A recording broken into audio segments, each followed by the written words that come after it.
Hello, and welcome back to From the Author's Chair. I know this episode took a little longer to get out. Thanks for your patience.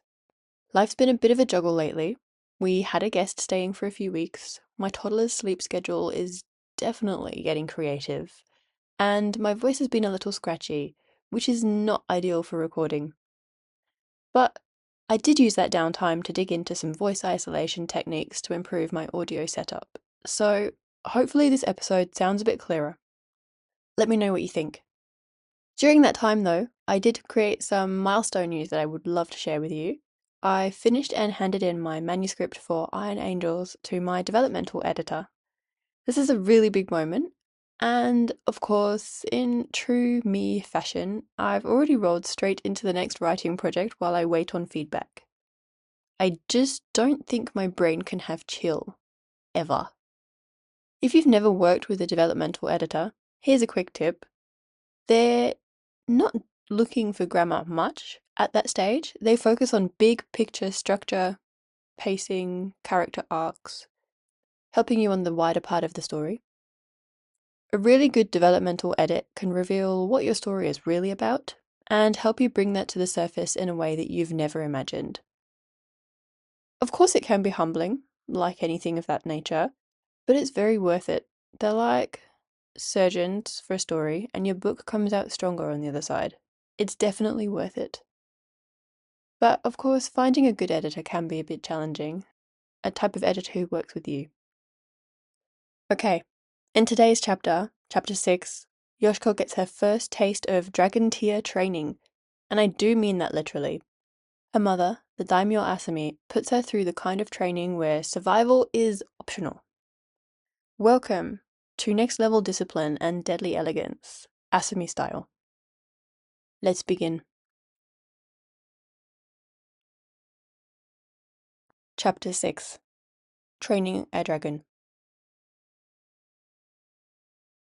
After that first time, they opened the star streams every day. Yoshiko gazed at the ribbons of light that bounced about the caverns, wondering where the specks of dust that floated in them came from, and why nobody above realized there was anything down here if the star cutouts were visible in the ground up there. For the first few days, they waited for the hunt to calm down, occupying themselves with Asumi showing Yoshiko the cold, dark caverns and explaining more of their family history. One afternoon, Asumi slipped out of one of the cavern entrances to learn about the hunt, and returned with news that the next time she went up, she'd take Yoshiko into Hiei town with her to join her in finding out what happened in the castle. Yoshiko had hardly believed it. I can go to town? She had grabbed her mother's arm in excitement. Asumi looked amused. It won't be a friendly trip to look around, like the last time you went. Yoshiko thought back to the last time she'd been in town, escorted by her guards and tutor, and limited in where she could go. Rarely was she allowed into the town, and she often daydreamed about being able to walk about and see people's daily lives. That's why she'd adored Haruki so much.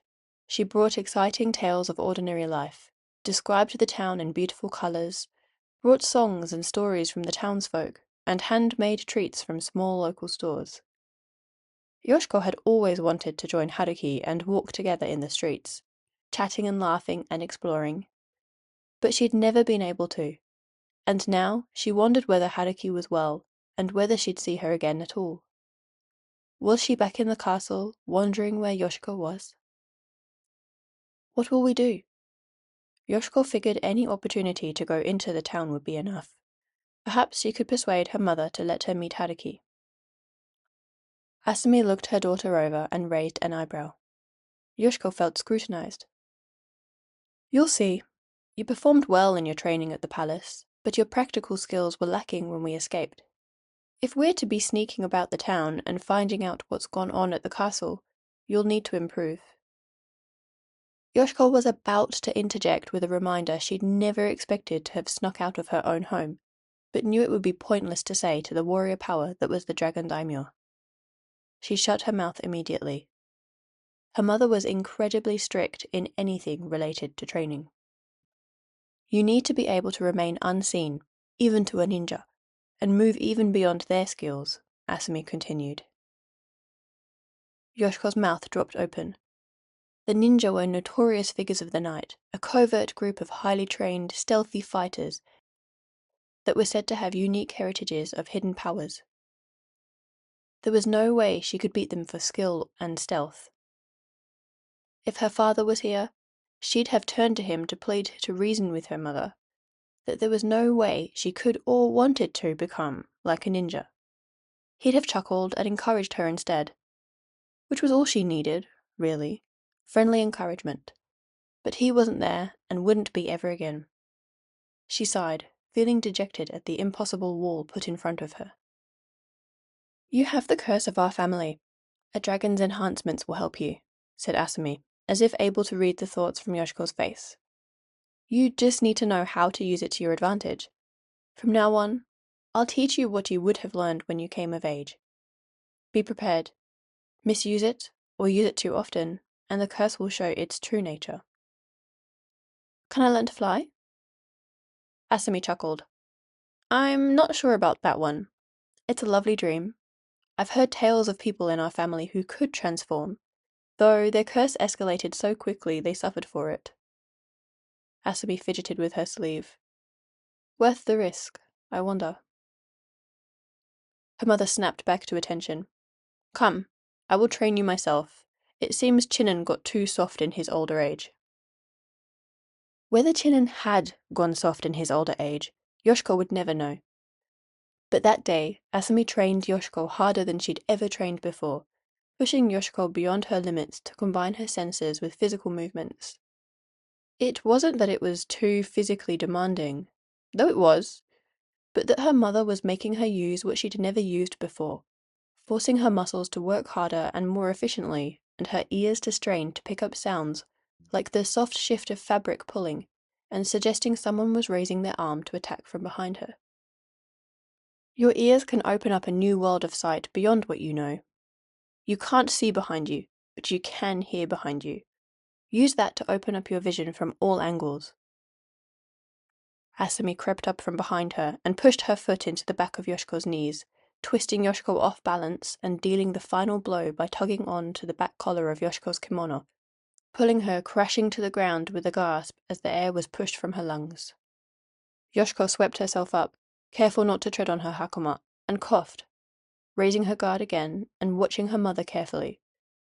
Her mother's beautiful face was still, expressionless, but Yoshiko could see a stern fire in her dark eyes as she stood tall, watching her daughter for a reaction. Well, Yoshiko thought, knowing her mother expected diligence, she won't get one. Instead, she waited, and a small smile pulled on the corners of her mother's lips. The two women watched each other, and Yoshiko calmed her breath, wondering what her mother would do next. The instant Yoshiko blinked, her mother was gone. How? Yoshiko didn't get to finish her thought. Her feet were swept from beneath her, and her upper body pulled backwards, bringing her crashing to the ground again. This time, Yoshiko threw out her arms to each side to break her fall by hitting the stone with her forearms, and bringing her chin to her chest so the impact on her back was lessened and she didn't crack her head. The second her forearms hit the floor, she saw her mother standing over her, and decided to roll to the side, sweep herself up onto one knee, and bring her arms back up to guard her face. A wise decision when her mother's instep met her guard in the place Yoshiko's face had been. Yoshiko glared from behind her guard as she pulled herself the rest of the way up. Mother, are you trying to kill me? And I'll succeed if you don't use your ears as I told you. Listen to what's going on around you. Then you won't find yourself caught on the floor, trying to keep up. Yoshiko slowly breathed out and watched her mother carefully, this time refusing to let her out of her sight. But, once again, her mother was too fast, and the pattern of being caught out and winding up on the floor continued. But each time, Yoshiko got used to listening out for the sounds around her. She started hearing the pull of fabric to her side, the sound of a light step on stone, and the quiet intake of breath as her mother prepared for an attack. But it didn't mean she could predict what attack was coming. All she could do at this stage was figure out where it was coming from and try to meet it, using this newfound advantage to try to move and block whatever she then saw coming her way. She still ended up on the floor. She still ended up winded or wincing from the pain of a missed strike. But at least each time she was getting closer, and she even earned a small smile from Asumi one time she did manage to block, and the reassurance that, with time, she'll get there. But the warm feeling from that reassurance didn't last long when her mother pulled her into the next round of training to work on her next skill, with only a small tea break to rest. The moment the last drop of tea slid down Yoshiko's throat, Asumi hoisted her up from where Yoshiko knelt and guided her to a dark cavern with no star streams for light. "What are we doing here?" Yoshiko asked, impatient. She wasn't fond of the dark. With no light from the moon or a flame lamp to give her even a hint of a warm glow, this cavern's darkness weighed on her and suffocated her. She turned to where she thought her mother was standing, but couldn't feel her presence. Yoshiko panicked. "Mother?" A soft sound of fabric brushing to her other side made her jump, and Yoshiko remembered her mother's lesson from a moment ago. To use the gift of heightened hearing from the curse to give herself an extra sight. But here, in the dark, that only made her fear rise. Is she going to continue the lesson here? Anxiety fired through her body in anticipation of an attack coming out of nowhere in the dark. Would she have to hear and defend her mother's attacks here to prove her point? Yoshiko rose her arms in an anxious guard. "You're not ready for that yet," Asumi's voice came out of the darkness, and Yoshiko found herself once again wondering how her mother could read her mind.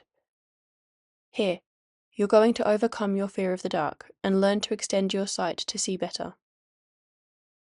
Yoshiko blinked, wondering how her mother knew of her fear of the dark. She thought she'd tried to hide it and had insisted her father, the only one beside Haruki who knew, not to tell her mother. Her mother continued. "You did well on our escape of the palace, using your gifted sight to follow me, especially on the wall. But now you'll learn to see even in true darkness. See that path?" Yoshiko heard her mother's arm rise by the light sound of the fabric of her kimono dropping, but she couldn't see the path. She shook her head. "Oh," was all her mother said, and Yoshiko's heart dropped at the disappointing syllable. "Well, you're going to run along it. You're to get quicker at moving, and running in the dark tunnels and caverns will develop your speed, agility, and vision all at once. By the time you spot a wall, you'll have to dodge it. Do it until you can see the walls and easily run through the tunnels." Yoshiko tried to protest, but Asumi cut her off. And when Yoshiko asked what she'd do if she got lost and couldn't find her way back to the cavern they were staying in, she heard her mother chuckle. "Perfect time to explore and get used to this place, then." Yoshiko heard her mother turn, shoes tapping against the stone. Then a comment was tossed over her mother's shoulders. "You'll need to learn how to navigate this place alone. I won't always be with you, and I need you to run errands alone. Run through these tunnels, get faster, more agile, and work on your vision. Meet me back in the main cavern." Her mother's soft footsteps faded. "But I can't see a single thing," she muttered. Tempted to follow Asumi to find her way out, Yoshiko remained where she stood, until a small voice in her head pushed her on, determined to show her mother she could do it. If she could do this, she could be of help to her mother. They could find their way back home and leave this place and the dark forever. So she pushed on blindly, forcing one foot in front of the other into the deep dark of the tunnel, starting with her hands brushing the wall to guide her as she walked slowly, then getting frustrated with herself and forcing herself into a run. Each time she failed to see a wall and crashed into it, she winced and growled at herself, imagining a look of disappointment on her mother's pale, beautiful face.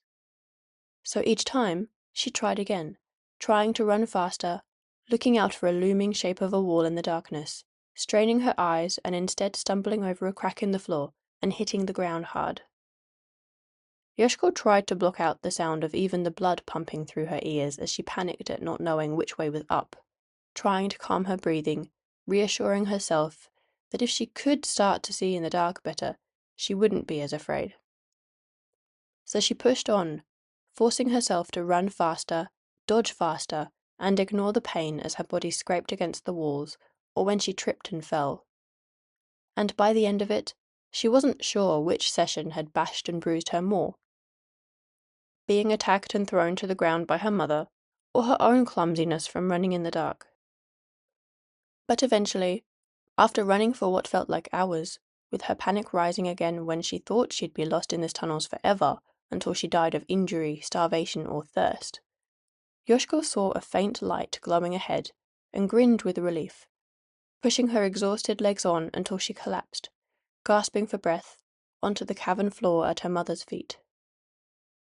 Yoshiko gazed up at the star streams with reverence, noticing how, after being in those dark tunnels for so long without a flame to guide her, they looked brighter than ever. "Well done," Asumi said simply, crouching down beside her daughter and resting a gentle hand on Yoshiko's head. "I wondered whether you'd need me to come find you." Yoshiko looked into her mother's face, wondering what emotion she'd find there, worrying it would be disappointment at not being able to meet her expectations or to even make her mother entertain the thought of coming to find her. But instead, she saw warmth, and a faint, proud smile lit up on her mother's face and crinkled the corner of her eyes.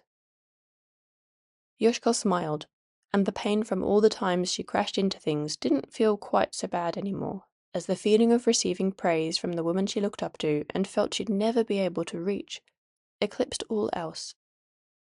She let herself slump to the floor on her back, arms thrown out, feeling the cold stone soothe her aching, overheated body through her sweat-soaked kimono, and laughed.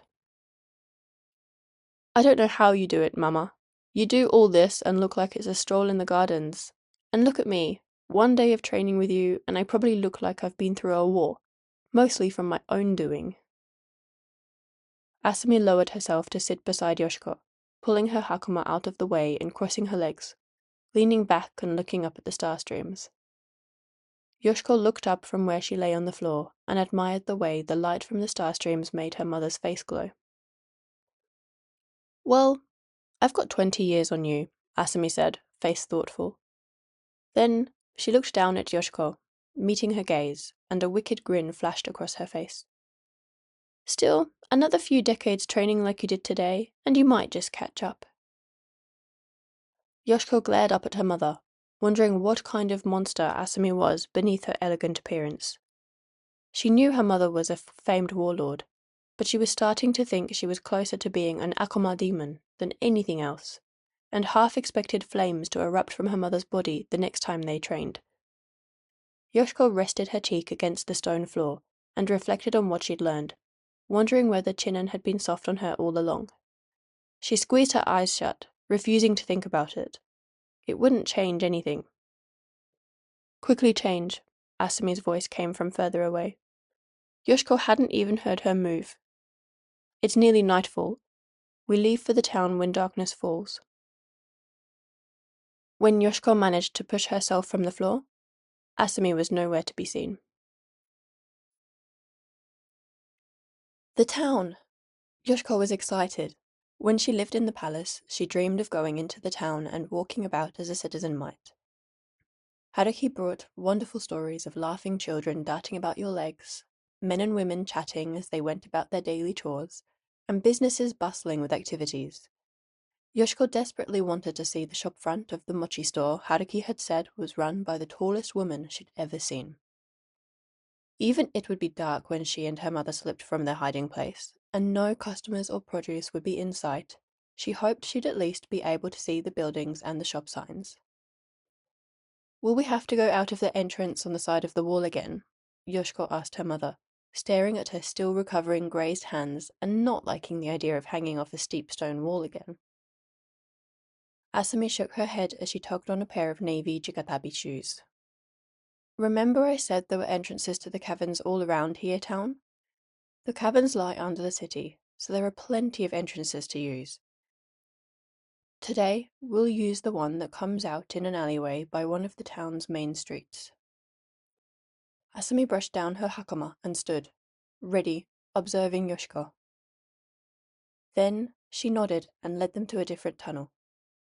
As they walked, Yoshiko thought this would be a much easier entrance than the door hidden on the side of the moat wall of the castle, and was bewildered as to why they'd not thought to hide a normal entrance somewhere in the castle instead, rather than making their people climb down a wall. As they padded through the dark tunnels, Asumi leading with a lantern, Yoshiko looked about and tried to memorize the route. She thought she'd go crazy if she were to navigate these tunnels alone. If she could learn this one, she might just use it for all of her future trips in and out of this place. "Careful," her mother hissed from ahead of her in the stone passageway as Yoshiko stumbled over her own feet. Though Yoshiko's body had felt it would never move after her training earlier, now she felt as if she could soar. The excitement buzzed in her body, and when she could smell the air seeping through the cracks in the door ahead of them, she darted past her mother and ran through the twisting darkness. "Wait!" Asumi's voice was short and sharp, and Yoshiko's heart and face froze, both feeling like they'd been caught mid-jump. "We don't know what could be out there. We have to be cautious." She caught up with Yoshiko and sent her a stern sideways look in the orange glow of the lantern. "Remember, follow my instructions closely. It could be a matter of life or death." So Yoshiko bowed her head, reeled in her soaring heart, and slipped out of the door as a shadow of her mother. Just as her mother had said, the entrance led out to an alleyway. When Yoshiko turned to watch her mother shut the cabin door to try to memorize where it was, the heavy door shut into a wall and blended into the white and black wooden building. "It looks like a part of the house," Yoshiko muttered, stepping closer and looking for the seams of the door, unable to find them even with her face held close to it.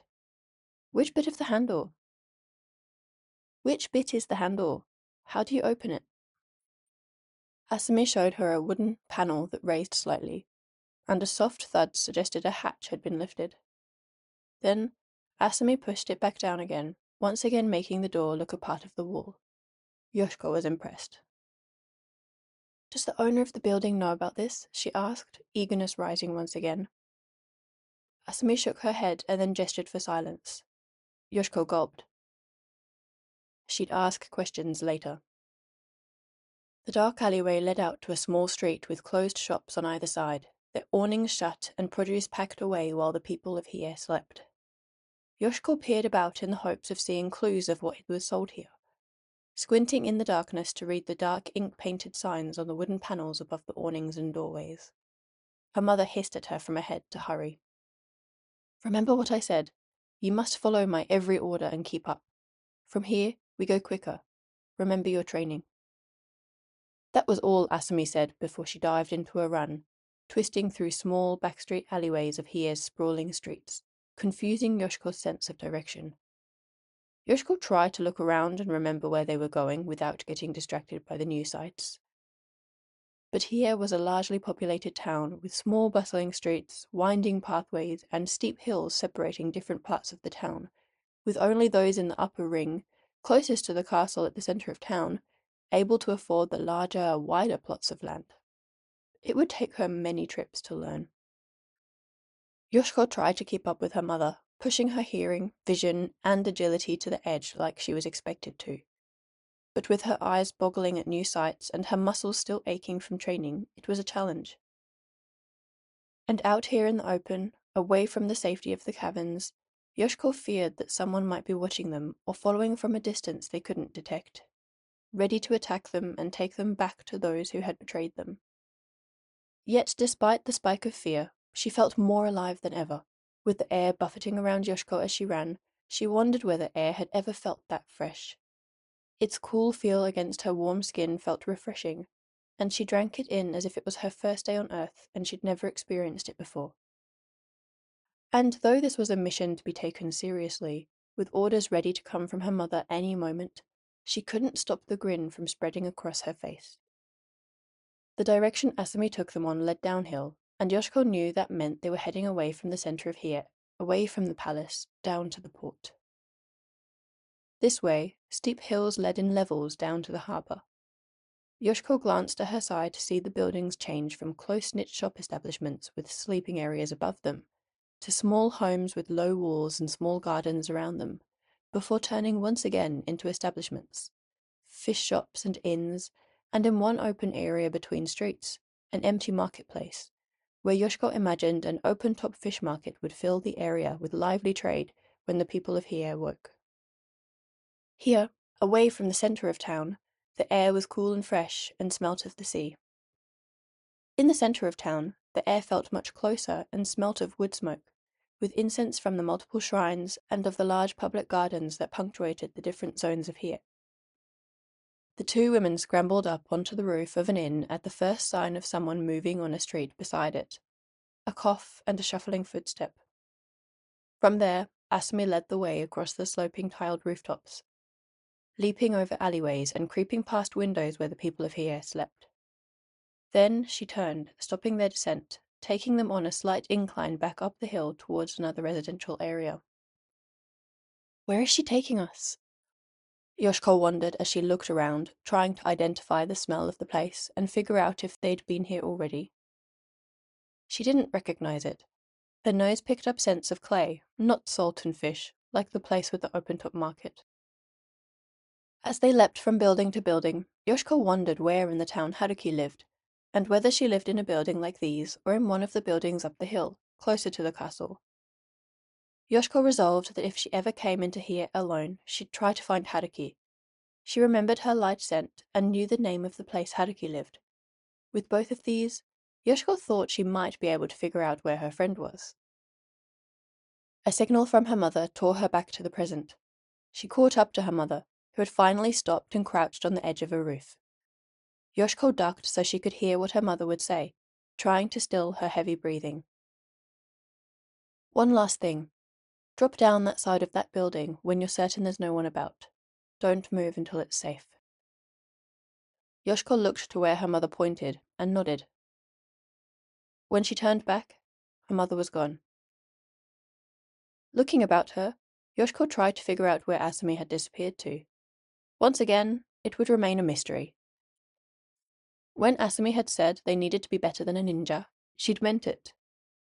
Trying to follow her mother's lead, Yoshiko turned and leapt across an alleyway, ducking immediately and checking her surroundings to be sure no one could see. Would ninjas be hiding amongst the other roofs, watching her now? Her heart leapt into her throat at the thought. She took a few deep breaths and tried to recall what her mother had said earlier about using her senses and extending them further. No movement, no sounds beyond those of the people living in the nearby houses. Yoshiko crept across the roof towards the building on the corner her mother had pointed to. It was small, almost blending into the buildings around it. What could be so important they'd sneak out here tonight for it? Nothing stirred. It was almost too quiet. Immediately, Yoshiko wished her mother was there to reassure her. Deciding it was safe, Yoshiko carefully dropped from the roof and crouched on the ground, hiding in the shadows of the wall. A shuffling sound came from a nearby building, setting Yoshiko's heart beating too quickly again. Another sound pulsed down nearby streets, footsteps in the distance. 2 pairs, probably guards. Yoshiko wondered where her mother was. What was the next step? How long would she have to crouch here before she was found? The marching got closer and sounded like they'd turned a corner. There'd be only 2 options now, if she could remember the layout of this street from standing on the roof. They'd march on, or they'd turn down this street. She wondered which it would be. The marching continued on the next street over. Yoshiko willed herself into the wall and leaned back as far as she could. Mother! Someone hissed lightly from beside her and made her blood feel like it had evaporated through her skin. Freezing, Yoshiko dared move only her eyes. She saw a hand emerging from the wall. This made her look twice. Turning her head, Yoshiko watched the hand gesturing. There was a pause. Now, find your way back to the caves. Her mother's quiet voice came out of nowhere, floating beyond the hand in the wall. Unsure, Yoshiko lingered. I thought I told you to follow orders immediately, Asumi hissed. Yoshiko spun and leapt onto the rooftop, lying flat against the tiles and holding her breath. The marching turned and stomped down the street where Yoshiko had just been sitting. Yoshiko let free her breath and frowned. What had the point of this been? She had not done or seen anything. Deflated, she looked around and tried to remember the route they'd come by. It felt like her mother had taken her all over this part of the lower town, and all the streets seemed to look the same, even from up here on the rooftops. She looked down at the streets below and tried to remember what they'd done. They'd stopped on the corner of that rooftop, and there was the place she'd been daydreaming about finding Haruki, and there she recognized that tanuki statue by that building. Yoshiko took a slow step and then dropped from the rooftop, jogging towards the tanuki statue she remembered. From there, she recalled they'd come downhill from the center of the town, and slightly to the side, so she'd have to run back uphill and could figure out the rest from there. She squinted up into the darkness and saw the ghostly white of the 5-layered tenshu keep in the castle grounds rising above Hiei town. Home. She wouldn't be returning there yet, but if she kept aiming that way, she'd be able to find her way back up the hill and towards the caverns. With the castle in mind, she returned to the tunnels. Mother, where did you disappear to? Here, clearly. Her mother was kneeling on a cushion and sipping hot genmaicha. In front of her were 2 steaming bowls. Yoshiko edged closer and peered inside, feeling her mother's eyes watching her. Sweet adzuki bean soup with a flame-toasted rice mochi in each one. Yoshiko's eyes boggled at the sight, but her questions came first. I told you to be better than the shadows, did I not? There was almost a look of pride on her mother's face, as if Asumi was pleased she'd surprised Yoshiko. You just need practice. I hope tonight helped you see how you could grow. Yoshiko's mood dropped. So tonight had been a test? Once again that night, Yoshiko wondered whether that was what she wanted. Where did you get the sack? Yoshiko dared to ask, trying to change the conversation, though not sure her mother would give her a clear answer.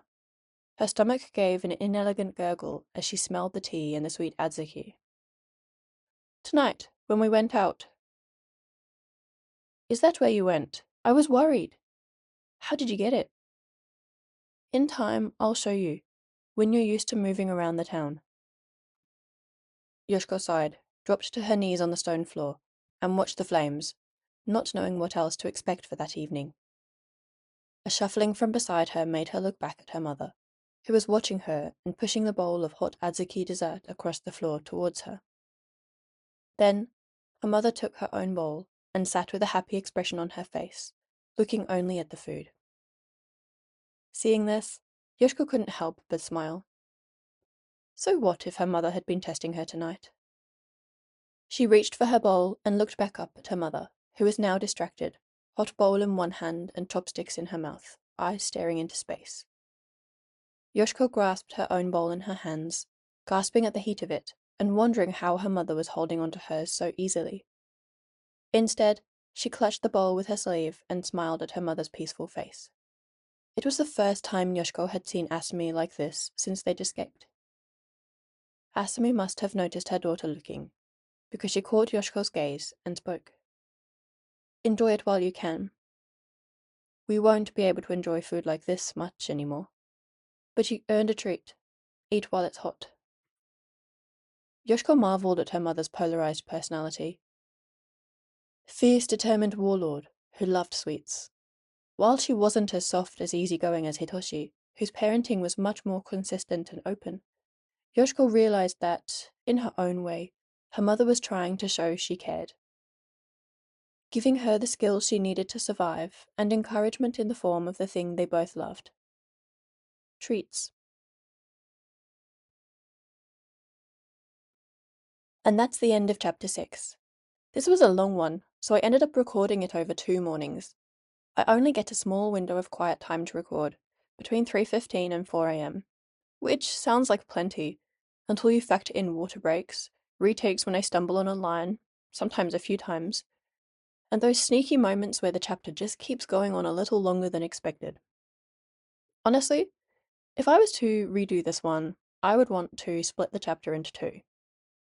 There's a point there where it breaks really naturally after the training in the cabins to where they're going into the town. I think I would make that a chapter break if I was to do this again. And as I was recording, I also spotted a typo, a comma where there should have been a full stop after one of Asumi's lines, and it accidentally leads into an action tag instead of a proper dialogue tag. So if you're reading along as you listen, you might have noticed that too. That makes 2 typos so far since starting this audiobook, which honestly isn't too bad, but it got me thinking, do I just fix those for a future edition? Or do I take the opportunity to tweak more things while I'm at it? Because reading this out loud really highlights how much I've grown. I wrote Origin Curse a few years ago. Actually, more than that, it was published a few years ago, but I wrote it much longer. And already there are things I'd rephrase or break up differently. It's really crazy how fast your craft develops when you keep writing. I sometimes wonder if authors like Brandon Sanderson ever look back at their early books and think, I could write this better now. Or do they just say, well, that was me then, this is me now, readers can follow the journey. I think I'm a little bit of both. I really, really want to just move forward. There's so many projects I'm really excited to work on. And I think I like the idea of people following along my journey too, where you can look at one book and go, oh, this is where she started. And look at her now, and people can keep up, and that's really cool. But there's also that perfectionist part of me that wants to fix what I have. I think I just need to stop. And if you're a writer too, you've probably felt this. You look back and go, whoa, I've come so far. It's a great feeling, even if you do feel a little bit itchy to fix what you've got. So next time is a big one. Chapter 7 introduces one of my absolute favourite characters in the whole series. I've been waiting for this moment. Until then, I hope you have a good week. Do something creative just for yourself, and I'll see you next time for more magic, growth, and story. And one of the coolest characters.